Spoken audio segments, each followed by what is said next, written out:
Is your school scrambling to figure out an AI policy? Are your teachers feeling overwhelmed and lost in all the AI craziness? AI is exploding into classrooms, and without a plan, it quickly becomes chaos. I know because I'm a classroom teacher and I've been through that same process. It doesn't have to be that way. In the next few minutes, let me help you come up with some effective AI policies in your classroom and in your school. I'm Aaron Makelky, and this is part 2 of a 5-part series called the AI Teacher Toolkit, which is going to help teachers equip themselves to be effective in the post-AI world. How do we move from AI chaos to AI clarity in your classroom? It starts with a solid framework. To make creating effective AI policy and teaching and learning with AI manageable, I like to break that process down into 4 key parts: policy, skills, tools, and applications. This framework will help you introduce AI to your students, use it effectively yourself, and not be dependent on any tools. Step 1 is policy.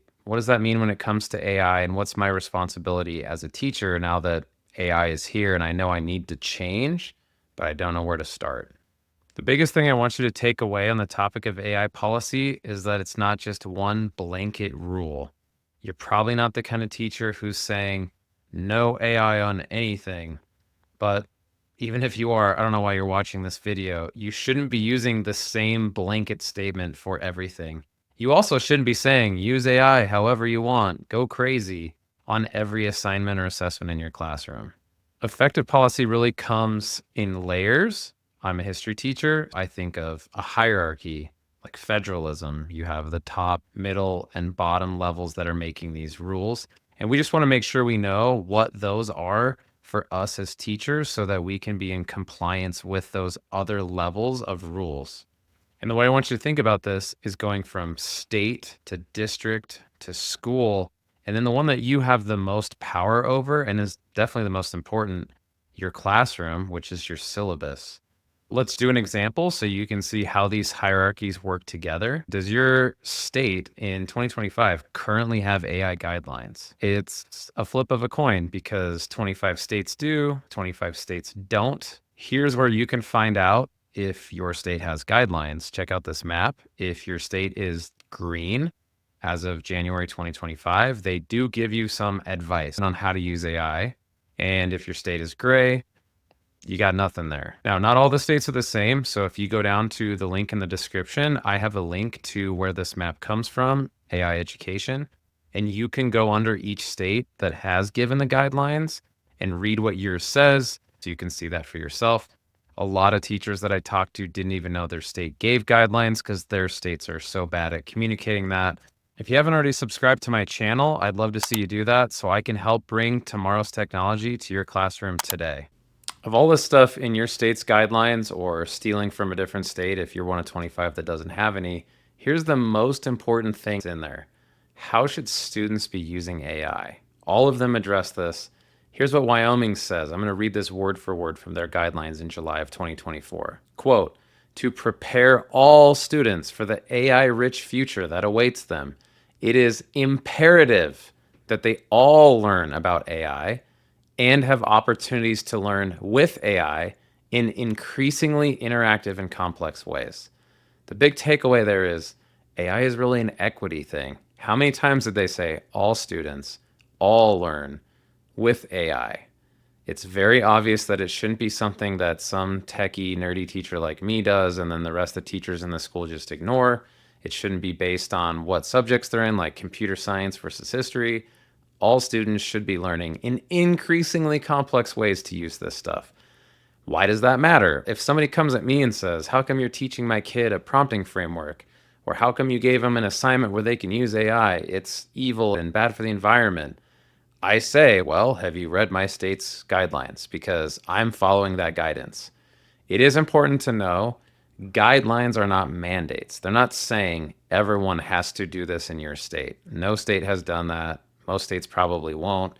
However, if the person who's questioning me knows more than a bunch of experts who came in and helped craft this policy for my state Department of Ed, I'd love to hear their side of the story, and it protects me in my classroom practice. So I just use it as backup. Now, while I can't help you with your district and schools policies, most of them have the big 3 if you're in a public school. FERPA, CIPA, and COPPA. What do those mean, and what's that have to do with AI? Basically, you have to protect students' identities online. They shouldn't be sharing their name or their address or their phone number or their personal email. That's FERPA. Then with CIPA, your school district, if they get federal money, has to have a way to filter harmful or obscene content from the internet connection.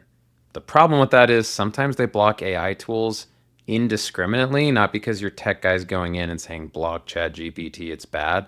It just gets put on a list by whatever software they're using. With COPPA, basically don't have students sign up for accounts on websites if they're not over 13. But you can ask AI tools, hey, do you guys have an IT packet that explains this stuff that I can send to my tech people? Or are you guys CIPA and COPPA compliant? Now, while these are federal laws that apply to everybody, most of the teachers I work with say, but I don't have any policy on AI. My school handbook doesn't say anything. My district doesn't say. A lot of them are just leaving it up to the schools and even the individual teachers to figure out. If you're in that boat and your school, your district have nothing for AI guidelines or policy, here's my advice to you if you're in an AI vacuum. Ask your administrator, does the lack of policy mean I can't touch the AI topic? If it's not explicitly written in there, you can't do it? Or does the lack of policy mean I can responsibly start doing these things in accordance with my state or a different state's guidelines? Now, most educators recognize in 2025, we should have AI guidelines. We should have policies in place, at least at the school level. But a lot of us don't. And unless you have the power to wave your wand and make that appear in your school handbook, you're probably just going to be responsible for your syllabus and your classroom guidelines and policy first. Let's really focus on that because it's what you have the most control over. Now, how do I handle that in my own classroom? My state has guidelines, so I follow them pretty much word for word. These are guidelines. They use the term should. Students should. I'm a government teacher. I make my kids do it. It's a mandate in my classroom. I use the verb shall. Students shall share links. Students shall include a disclaimer statement. That's really the only thing that I change, but I keep the diagrams and the color and everything the same as my state just to protect me. We'll go through an example of each of those integration levels on assignments in the application video at the end of this series. But for now, the big takeaway for you as the person in charge of your classroom policy is don't be using one flat static policy that never changes. You can't be saying no AI in 2025. You can't be saying AI is okay for everything in every conceivable way in 2025. If you're saying that, you probably don't know what it means because it opens an entire can of worms on either end of the spectrum, and you should be specific and you should explicitly label assignments and assessments with which level of AI, if any, you can use on those assignments. If you're somebody who likes to say no AI, think about what you're excluding on that assignment. You can't use spell check. You can't use Grammarly. You can't use Google search's first result on most factual searches. And here's one a lot of people don't know uses AI, voice typing. How many students do we have that have an IEP that lets them do voice to text? Half of my students with IEPs probably have that accommodation. If you want to fight federal law and say no AI on any assignment, good luck with that with your IEP students because you're breaking federal law and that's always a bad idea. Therefore, know what you mean when you say no AI and know what you mean when you say AI is okay. You should be specific. The final aspect of AI policy in our classroom is how are you going to address transparency? What teachers have done for decades is say, cite your sources, put a works cited page, links at the end, or the book at the end. How do you do that in the post-AI world? Let's start with what not to do. Please don't have kids cite the AI tool. ChatGPT.com accessed on January of 2025. Don't do that. That's like citing a library. That's like citing Wikipedia.com. That is not helpful. I don't know how you used it. That's not specific. What you should do instead, make your students turn in links to their chat logs. I started it in 2024 and it's totally changed the transparent use of AI in my classroom. Here's how it works. No matter how a student uses AI, even if it's just for ideas, they turn in a link to that chat log. Then I can see what they've been doing. And here, teachers, this is the best part of this video. It gives you X-ray vision into their head. What were they thinking when they used that AI tool? What content did they know? What content did they not know? What skill or framework or application did you want to see in their work that you can look into their chat log? Here's an example from a student that basically was just using AI to copy and paste ideas and didn't understand the content. How do I know?